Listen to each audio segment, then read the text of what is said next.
I'm wondering if you have any advice for maybe family members and people that have a loved one that has a developmental disability or has a complex behavioral need on how to keep an enriched environment at home, what things you think as an OT are good for the family to know about, what maybe support their support system can do to help them during this time, maybe how they can help their loved one have a sense of normalcy and get the cognitive stimulation that they need.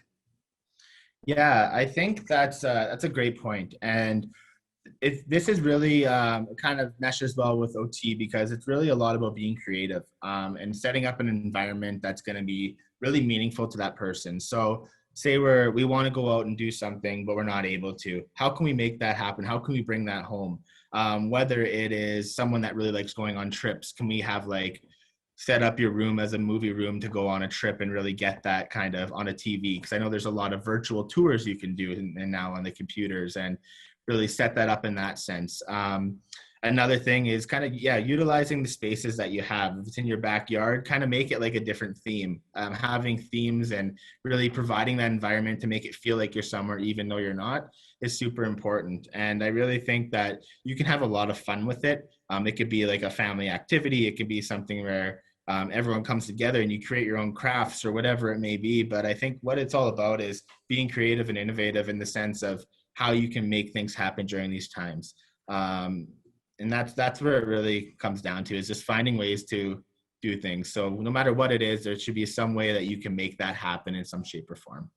Awesome. And do you do any work with your clients on physical activity and nutrition, and maybe how that might impact their emotional state and well-being? Definitely. And I think one of the biggest ones is sleep. Sleep is something that I've been focusing on with a few of my clients and how that impacts our daily functioning, especially our cognitive functioning. And sleep is something that sometimes some people are having some difficulties with, and trying to find that sleep pattern and really establish that is huge, because it really allows us to be at our best the next day. And if we're not having good sleep, our memory is not as well, our executive functioning is not as well, we're not able to solve problems as well.